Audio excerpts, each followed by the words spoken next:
When I had been at the Detroit Lion training camp in 1963, it was the year of Karras's banishment from football for charges of placing small bets on other NFL games. This was substantiated by Karras himself on a radio broadcast, and he was suspended for a season. That summer, his teammates did so much reminiscing about Karras that on occasion the training camp took on the aspect of a prolonged wake. Like an uninvited guest at such a ceremony, I knew nothing of Karras except by reputation. But because of the endless stories about him, he began to solidify in my mind so much that soon I felt a proper mourner at his absence. The first story about his undergraduate days at Iowa I heard from Dick LeBeau, the cornerback and archivist, who collected vivid portraits of his teammates. He would divulge them when he was of a mind, often at such unexpected moments as during a poker game in one of the dormitory rooms where everyone's attention was on the cards. LeBeau's story in his Ohio twang as much a background music to the football players hunched around the card table as the muzak is to a factory worker. "When Alex was at Iowa," he would announce abruptly as he sat with his back up against the wall, his guitar across his legs, "Forrest Evashevski, the Iowa coach, took him under his wing and tried to make him more comfortable socially. Give me 2 cards.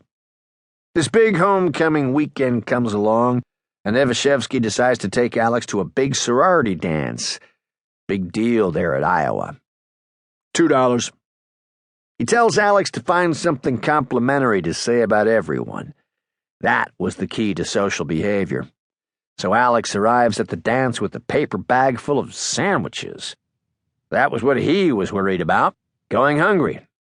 Amos, you son of a bitch, I'm raising you too. Alex sits in the back of the dance hall looking out at the girls who all look like drum majorettes, and occasionally he dips a big hand into his paper bag and breaks off a bit of sandwich. All of a sudden, I'll see you. This big girl comes across the dance floor heading straight for him. She has a face that looks like it's blocked a punt, maybe 3 or 4 punts. She's damn near bigger than Alex. He doesn't know what to do. He's trapped. So he gets up to dance with her. All the time they move around the floor, he's thinking about what Evashevski told him, to find something complimentary to say. But he can't think of anything. The music stops, and the two of them stand there just looking at each other. So Alex finally says, "You know something? You sweat less than any fat girl I've ever seen. Hey, LeBeau, pass me over that can of beer, will you, man?" I had never asked Karras about that story. I knew it was suspect because Evashevski and Alex did not get along at all, certainly not enough for the Iowa coach to volunteer as social advisor, but it was too nice a line to lose. You sweat less than any fat girl I've ever seen. And it would have been a big wrench to have Karras say, "What's LeBeau talking about? I don't dance with fat girls, not unless they come up and grab me from behind. The only true part of that story is the paper bag and the sandwiches." There were others who remembered him at Iowa. Jim Gibbons, who afterward became his teammate at Detroit, remembered Karras's arrival as a freshman.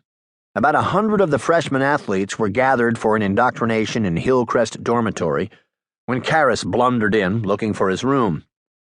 He'd just arrived, Gibbons told me. He was overweight then, about 250 pounds, but what I remember is that he was carrying his clothes in his arms. The guy had no suitcase. He was carrying his entire wardrobe the way you carry a tray. I didn't know him at all in those years.